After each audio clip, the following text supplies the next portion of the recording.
మీ చేత కూడా ఇంత పీల్చుకుంటా ఇవ్వండి. కాఫీ. నువ్వెందుకు వచ్చావు? నేనేం రాలేదు, సీతే పంపింది.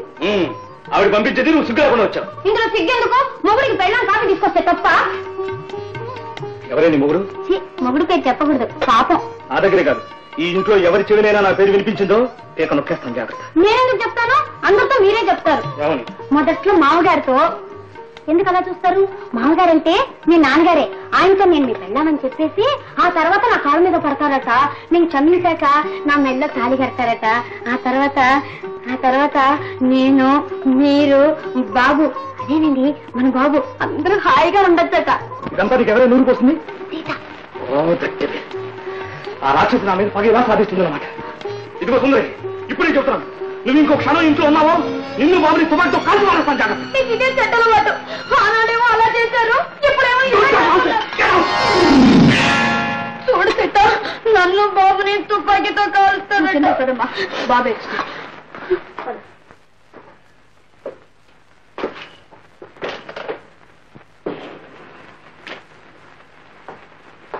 గోపి, నువ్వు నాకేం నీతులు చెప్పక్కర్లేదు.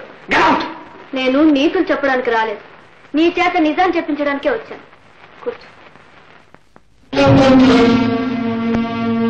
గోపి, ఆడపిల్లల జీవితాలతో ఆటలాడుకునే రోజులు పోయాయి. ఆడదాన్ని అర్థం చేసుకుని చేసిన పాపాలకి ప్రాయశ్చిత్తం చేసుకోవాల్సిన సమయం వచ్చింది. Don't talk nonsense. నేనే ఆడపిల్లల జీవితాలతో ఆడుకోలేదు. ఆ అబద్ధం నాతోనే చెప్పటం చాలా ముచ్చటగా ఉంది. పరిహాసం తాలించు. ఆ మాటే నేను చెప్తున్నాను. ఆనాడు నువ్వు చేసిన నీచపు పని వల్ల కాకపోతే ఈనాడు నీ ముందు ఇలా నిలబడేదాన్ని కాదు, నిన్నెలా నిలదీగలిగేదాన్ని కాదు. నీ చేతలే నాకు నీ మీద అధికారాన్నిచ్చాయి. నీ దుర్మార్గమే ఇప్పుడు నేను తల వంచుకునేటట్టు చేసింది, అవునా? నువ్వు సమాధానం చెప్పలేవని నాకు తెలుసు. గోపి, నాకు జరిగిన అన్యాయమే సుందరికి జరగడానికి వీల్లేదు, జరగనివ్వను. నా బ్రతుకు కాపాడడానికి అప్పుడు ఎవ్వరూ లేరు, కానీ సుందరిని కాపాడడానికి నేనున్నాను, గుర్తుంచుకో. బెదిరిస్తున్నావా? అవును.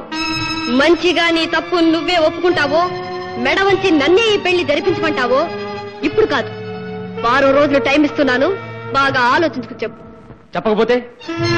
తప్పు చేసిన వాడికి తప్పుకునే అవకాశం లేదు, రాదు. చేసిన పాపాల్ని గుర్తు చేసుకోవడానికి, పశ్చాత్తాపడ్డానికి కనీసం ఆ మాత్రం గడువేనా కావాలి.